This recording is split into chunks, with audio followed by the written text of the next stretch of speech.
We have a problem, Batman. Gotham needs you again.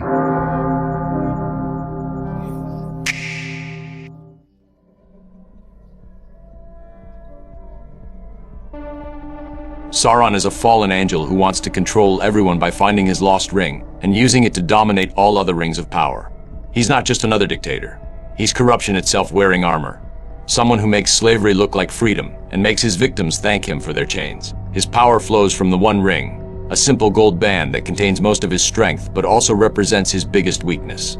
Sauron doesn't rule through fear alone but through the promise that serving him means no more hard choices, no more uncertainty, no more struggle. The plan must deal with an enemy who operates on multiple levels of armies that can crush conventional forces, magic that turns allies into enemies, and mind games that make people want to surrender. He doesn't just want to conquer. He wants to remake everything so that every living thing serves his will without question or complaint. The One Ring is both his greatest weapon and his main weakness. Most of his power is stored in it, so destroying the ring essentially kills him. But the ring fights back by corrupting anyone who tries to destroy it, making them want to keep it instead. The closer you get to Mount Doom where it can be destroyed, the stronger its corruption becomes. Even heroes end up protecting the ring instead of destroying it. The ring can't be used against Sauron because using it means becoming him. Its power corrupts instantly and completely. The only strategy is destruction by people who can resist its influence long enough to reach the volcano, while everyone else creates distractions to keep Sauron's attention away from the real threat. Fighting Sauron physically is suicide. He's 9 feet tall in black armor with strength that can crush armored men with his bare hands. His mace shatters shields and swords. His armor blocks everything, and his size gives him overwhelming reach and power. Direct combat means death for anyone without god-level strength. The strategy is avoiding him completely while attacking everything else. His armies, his fortresses, his supply lines. When forced into proximity, the goal is escape, not engagement. Use speed to avoid his crushing strength and devastating weapons. Never try to fight him directly unless you're Superman. And even then it's risky. His mind control is worse than force because he makes corruption feel good. Sauron doesn't break minds. He improves them by his twisted logic, making victims smarter and more powerful while removing their ability to oppose him. His influence feels like enlightenment, revealing hidden truths and granting new abilities. People think they're getting better when they're actually getting enslaved. Defense means keeping clear moral rules that can't be explained away, having friends who can tell you when you're changing, and understanding that feeling powerful while serving Sauron means you're being corrupted. When evil feels good, that's when it's most dangerous. The Nazgul are his main enforcers. 9 former kings who took rings of power and slowly became undead slaves to his will. They were once great leaders who thought they'd use power for good but ended up as hollow monsters, serving evil. The ringwraiths can track targets across vast distances, create supernatural fear, and can't be hurt by normal weapons. Their weakness is they have no independent thought. They're predictable because they only do what they're programmed to do. Fight them with fire and blessed weapons, exploit their lack of creativity, and learn from their example about how good people become monsters through small compromises. Mordor is his fortress and factory rolled into one, a militarized industrial complex that produces armies and weapons on a massive scale.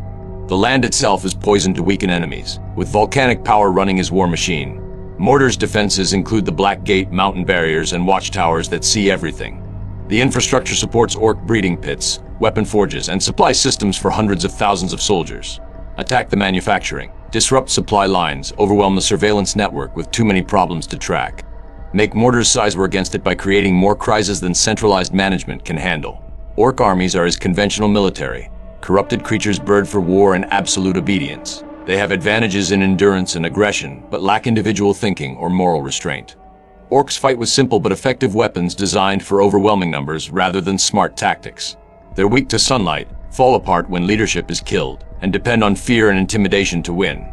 Target their commanders to create confusion, fight during the day when possible, show them that organized resistance beats terror tactics. When people refuse to be scared, orc numbers become less important and their lack of tactical thinking becomes obvious.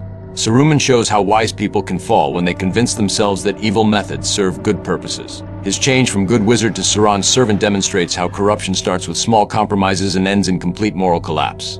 Saruman's industrial warfare, breeding super orcs, destroying forests for fuel, mechanizing destruction, shows how Sauron's influence turns natural processes into weapons. Fighting corrupted allies means understanding they keep their original abilities while serving opposite purposes. Treat them as hostile while hoping for redemption. Use knowledge of their original character to predict their corrupted behavior. Give them chances to choose differently when they see the consequences of their actions. What do you think? Alfred. Master Bruce, Sauron represents evil that convinces victims they're being improved rather than corrupted.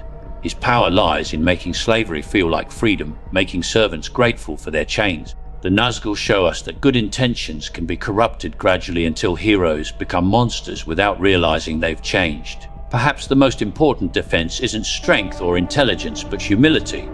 Recognizing that anyone can fall if they believe they're immune to temptation. Sometimes the most strategic approach against ultimate evil is simply maintaining moral clarity to recognize it as evil, even when it promises everything we want. Alfred's missing the tactical reality. Sauron isn't a philosophical problem. He's an existential threat that requires immediate action. Moral clarity is important, but it won't stop orc armies or Nazgul attacks. The strategy focuses on practical resistance, destroy the ring, support coordinated military action, sabotage his infrastructure, and build alliances between free peoples. Yes, corruption is dangerous, but you fight it through action and accountability, not just good intentions. Sometimes you can't think your way out of a problem. You have to punch your way through it, metaphorically speaking. What do you think, Robin? Bruce, this guy is like every dictator who promises that giving up freedom will solve all your problems. The scary part isn't his magic or armies. It's how he makes people want to serve him by convincing them it's for their own good. But real freedom means making your own choices, even bad ones.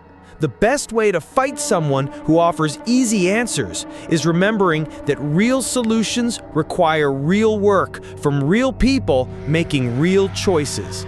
Sometimes the most powerful weapon against evil is just refusing to take the easy way out, even when the hard way seems impossible. Robin's right that this is fundamentally about choice, but he's underestimating the immediate threat. Yes, Sauron offers false easy solutions, but he backs those offers with overwhelming military force. The strategy must address both the philosophical appeal of his message and the practical reality of his armies. Build coalitions that prove cooperation works better than submission. Demonstrate through action that free peoples can solve their own problems. Create support networks that don't require surrendering autonomy. When enough people choose difficult freedom over easy slavery, Sauron's promises lose their appeal and his military advantages become irrelevant. The final truth is that Sauron represents the eternal temptation to trade freedom for security, to let someone else make the hard choices in exchange for comfort and certainty. His defeat requires proving that messy democracy works better than efficient tyranny, that people can solve problems without surrendering their right to choose. The plan serves as both military strategy and proof that free peoples working together can overcome any threat, no matter how powerful or seductive. Victory means demonstrating that cooperation beats submission, that choice trumps compulsion, that the chaos of freedom serves life better than the order of slavery.